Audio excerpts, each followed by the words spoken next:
지난 1년도 참 빠르게 지나갔습니다. 주마등 같이 지나갔다고 하는 말이 딱 맞는 것 같습니다. 생각을 해보면 봄에도 여러 가지 일이 있었고요.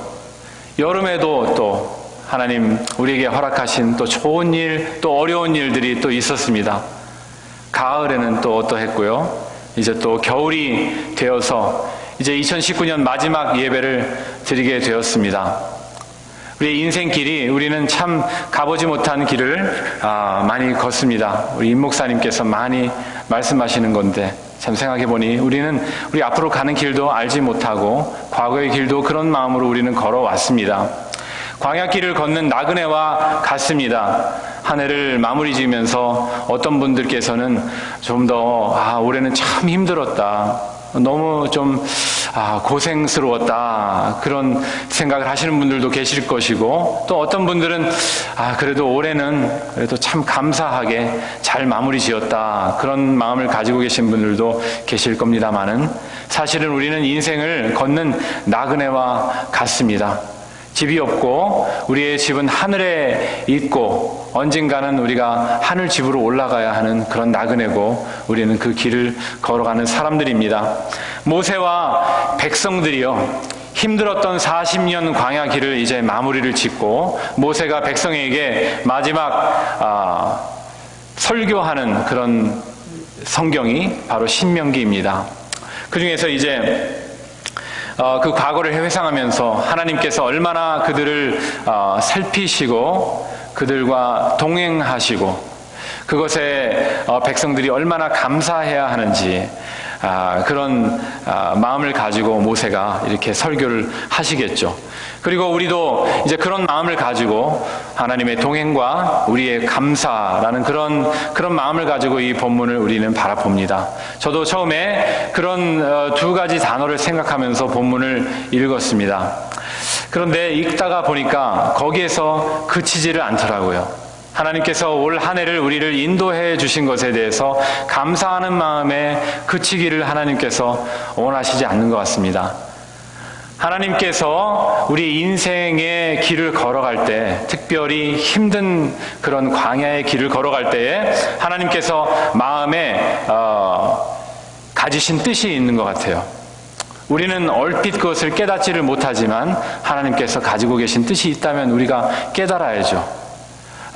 그런 마음으로 본문을 보게 될 때 세 가지 단어가 생각이 났습니다. 순종, 하나님께 순종하는 마음, 또 하나님을 의지하는 마음, 또 하나님께 그리스도의 장성한 분량으로 자라나고 싶은 그런 마음, 그런 마음을 하나님께서 광야 길을 예비하셨을 때에 그 길을 걷는 우리에게 두신 마음이 아닌가, 그런 은혜가 있습니다. 첫 번째는 우리가 광야를 걸어가면서 하나님께 더욱더 순종하기를 바라시는 것이 바로 하나님의 뜻입니다. 우리 2절에서 읽었습니다. 너를 낮추시며 너를 시험하사 네 마음이 어떠한지 알고자 하심이라.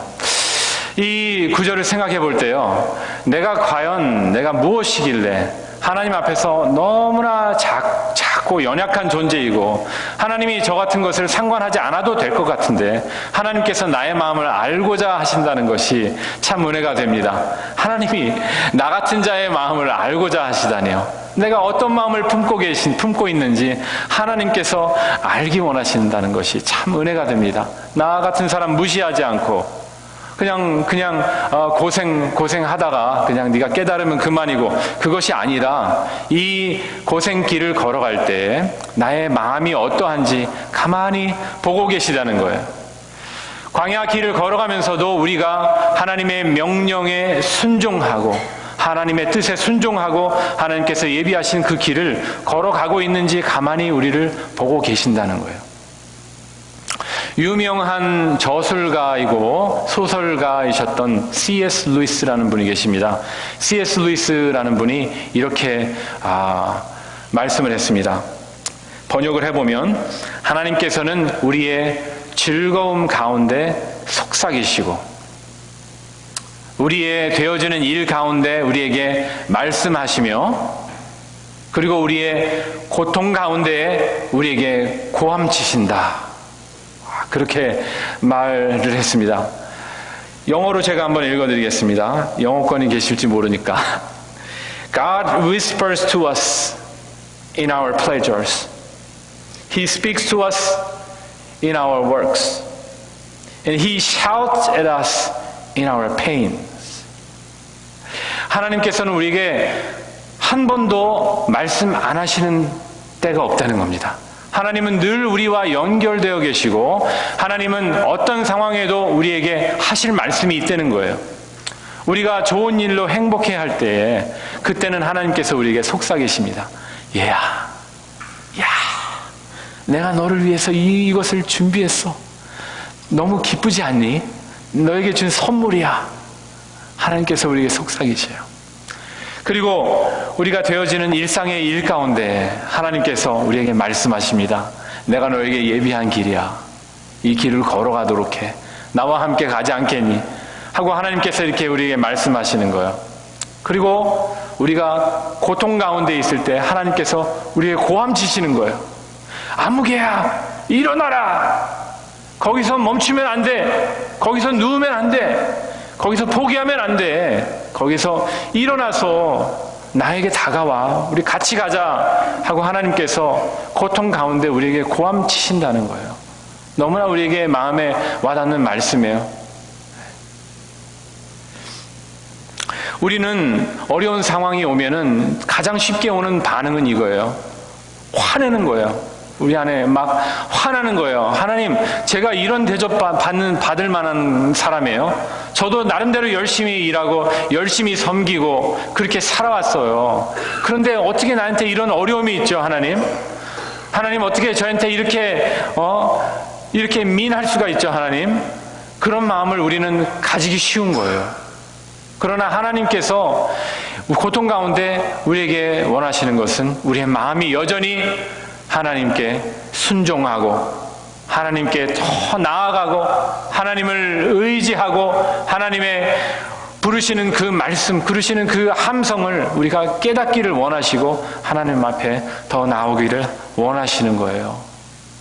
생각해 보면은요, 우리가 너무나 편할 때는 하나님을 우리는 외면해요. 세상에 어려움이 없으면은요, 우리가 하나님을 찾지도 않게 돼요. 그게 우리 인간의 본성인 것 같아요. 하나님이 없어도, 하나님이 도와주시지 않아도 제가 모든 거 다 할 수 있거든요. 직장 생활도 할 수 있고, 가정도 돌볼 수 있고, 몸도 건강하고, 하나님이 필요 없는 거죠.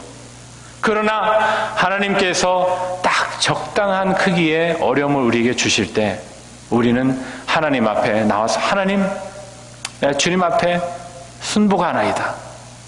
주님 앞에 엎드립니다. 주님을 의지합니다. 그런 마음이 우리가 생기는 거죠.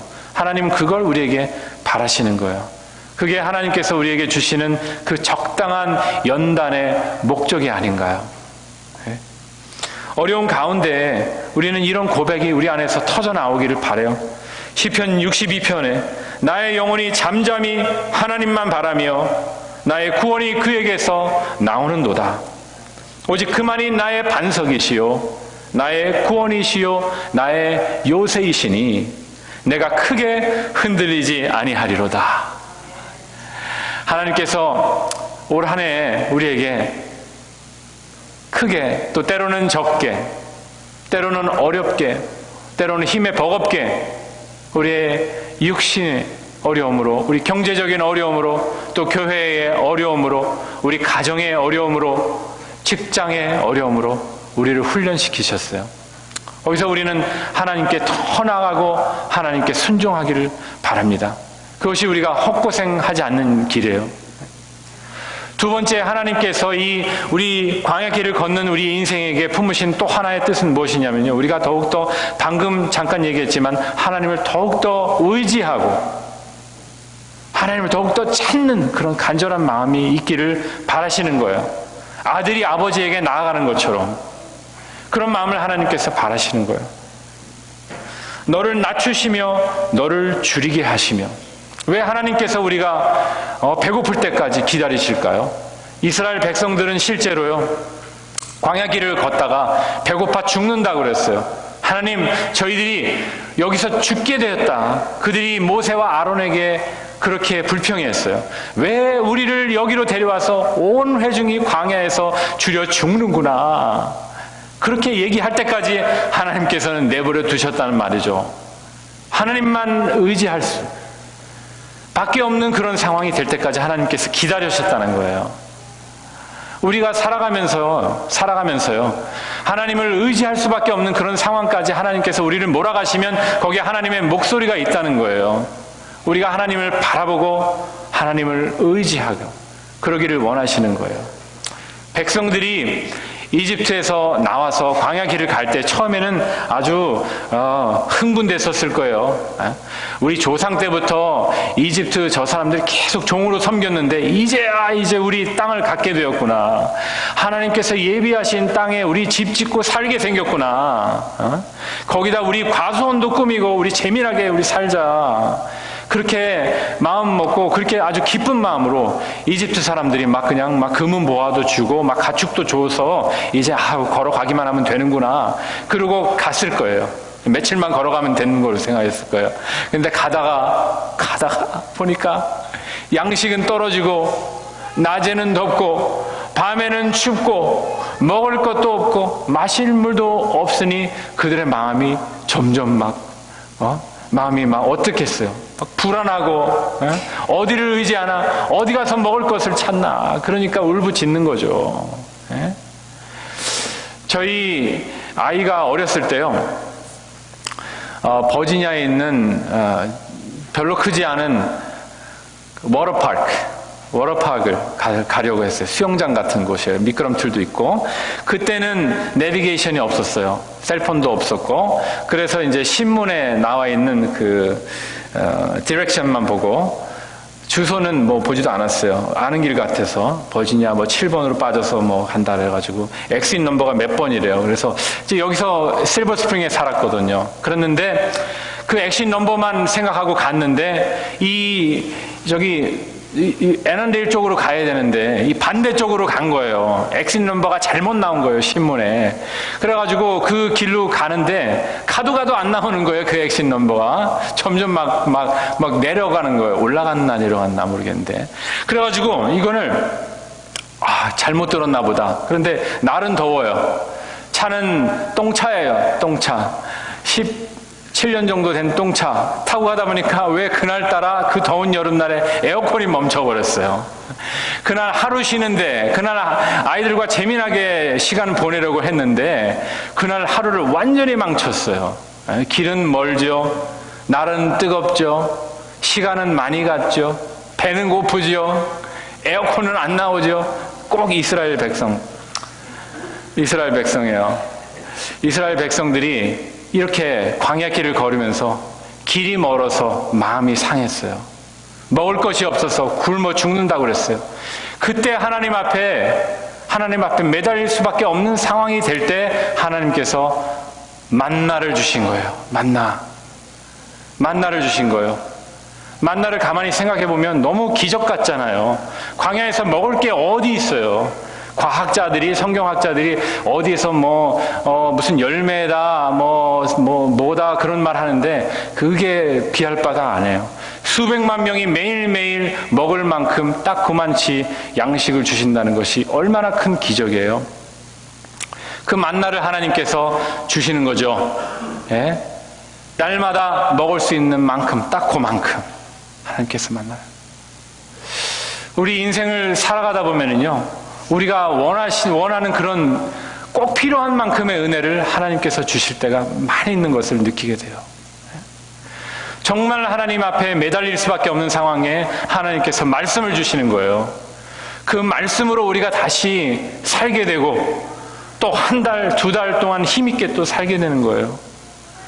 어려울 때, 우리가 참 경제적으로 어려울 때도 하나님께서 돈을 내려주셔가지고 또 굶지 않게 가족들하고 살 수 있도록 하나님께서 또 그만큼 또 주시고, 우리가 교회에서 또 이렇게 어렵고 힘들 때, 우리끼리 서로 힘내가지고 신앙생활 하다가도 힘들고 지칠 때 하나님께서 친구 한 분을 또 뚝뚝 보내주셔가지고 또 섬기게 하시고 서로 사랑하게 하시고 그런 은혜를 하나님께서 주신다는 거죠. 그게 만나의 은혜라는 거예요. 우리가 그래서 세상의 광야 길을 걸어갈 때 아유 또 고생했네, 아유 이런 고생 다시는 하고 싶지 않네, 거기서 끝이 나면 안 되는 거예요. 하나님이 오늘 또 이런 은혜를 주셨구나, 올해 또 이런 은혜를 주셨구나, 하나님을 의지하는 마음을 가지고 더 하나님 앞에 나아가는 것, 그것을 깨닫기를 하나님께서 우리에게 원하시는 거예요. 광야를 걸어갈 때 너희의 의복이 헤어지지 아니하고 너의 발이 부르트지 아니하였느냐, 하나님께서 그렇게 말씀하셨잖아요. 의복이 부르트지 않는 것, 우리의 입을 것, 우리의 먹을 것도 하나님께서 주관하고 계신다는 거예요. 발이 부르트지 않았다는 것은 우리의 육신의 건강도 하나님의 것이라는 거예요. 오로지 하나님만 의지하도록 하나님께서 딱 그런 장치를 우리에게 주신 거예요. 그게 우리에게 주신 고난의 길이고 광야의 길입니다. 우리가 또 광야의 길을 걸어갈 때 주님께서 우리에게 바라시는 것 또 다른 한 가지는요, 우리가 성장하기를 원하시는 거예요. 광야의 길을 겪은 만큼 성장하기를 원하시는 거예요. 거기서 퇴보하지 않기를 원하시는 거예요.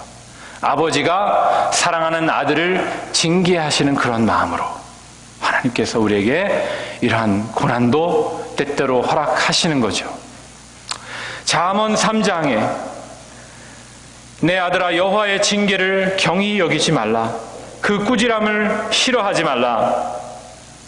대저 여호와께서 그 사랑하시는 자를 징계하시기를 마치 아비가 그 기뻐하는 아들을 징계함같이 하시느니라.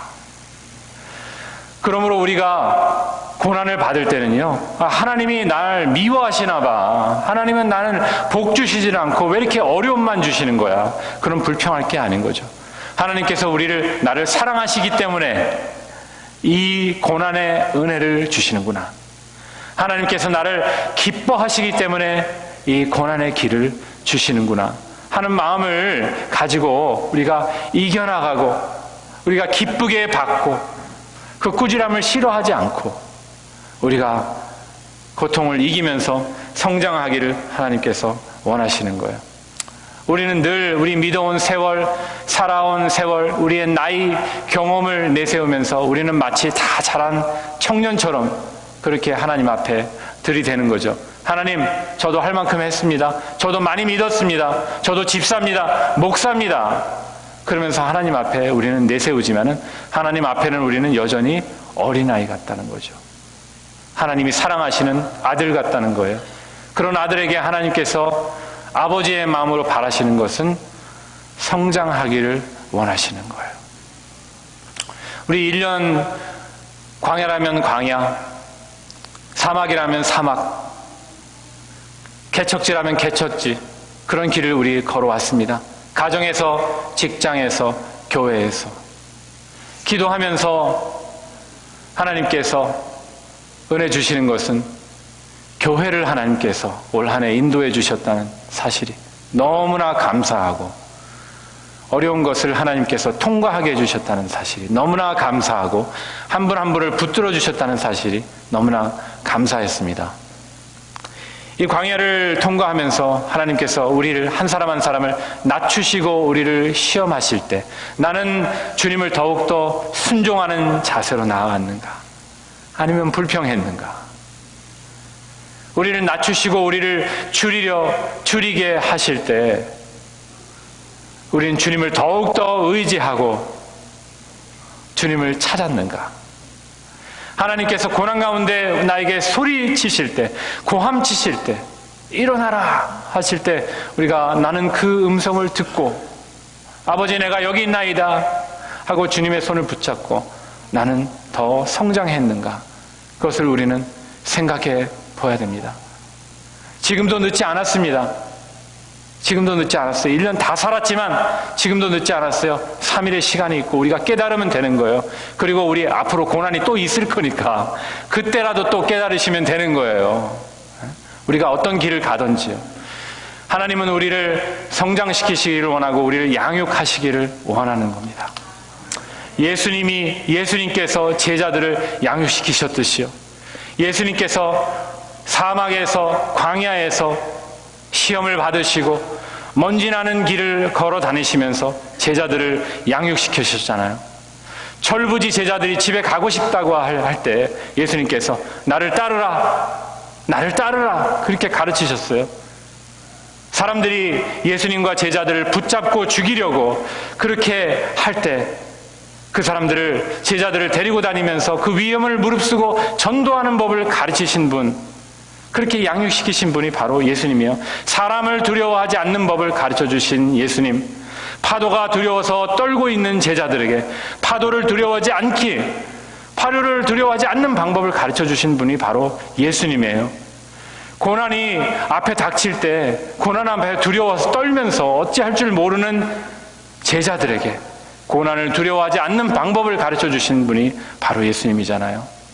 십자가를 어떻게 지고 가나, 십자가 얘기를 할 때 뜨끔뜨끔했을 제자들에게 친히 십자가를 지시면서 이렇게 십자가를 지는 거라고 가르쳐 주시고 제자들이 성장하기를 원하시는 분이 바로 예수님이셨잖아요.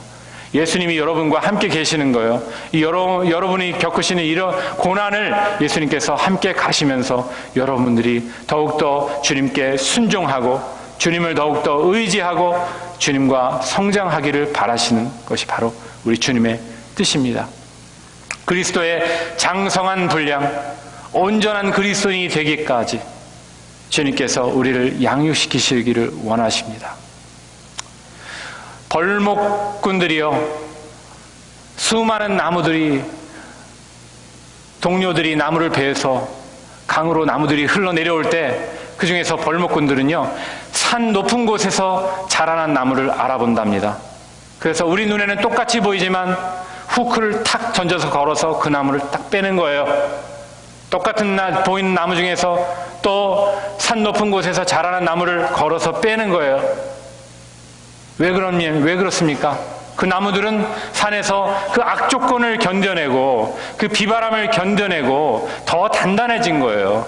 그 나무 결이 나이테가 더 좁고 단단해서 그 나무들은 이 벌목꾼들이 빼내서 더 좋은 일에, 더 좋은 거 만드는 재료로 사용한다는 거예요. 벌목꾼들은 알아보는 겁니다. 하나님께서는 알아보십니다. 고난 가운데 그냥 죽도록 고생만 하는 사람인지, 고난 가운데 하나님께 영광 돌리고 하나님께 더 자라나는 사람인지 하나님께서 알아보시고 하나님께서 더욱더 함께 하시고 복을 주실 겁니다. 오늘 우리는 읽지 않았지만 본문 8장 16절에 내 조상들도 알지 못하던 만나를 광야에서 내게 먹이셨나니 이는 다 너를 낮추시며 너를 시험하사 반드시 내게 복을 주려 하심이었느니라. 결국에는 우리를 복되게 하시려고 하나님의 자녀로 천국에서 영원히 주님과 살게 하시려고 우리를 연단시키시는 그런 과정인 것입니다. 광야의 길 쉽지 않죠. 그러나 그 길 가운데 우리는 주님께 영광 돌리고 더 자라나고 더 의지하고 더 순종하고 광야를 겪은 만큼 더 성장하고 우리 1년만큼 더 성장하는 주님의 복된 자녀들이 되시기를 간절히 축원합니다. 이런 마음으로 새해를 맞으시고 연말을 잘 마무리 지시는 여러분들, 모든 성도님들, 또 방문하신 분들 되시기를 간절히 바라겠습니다.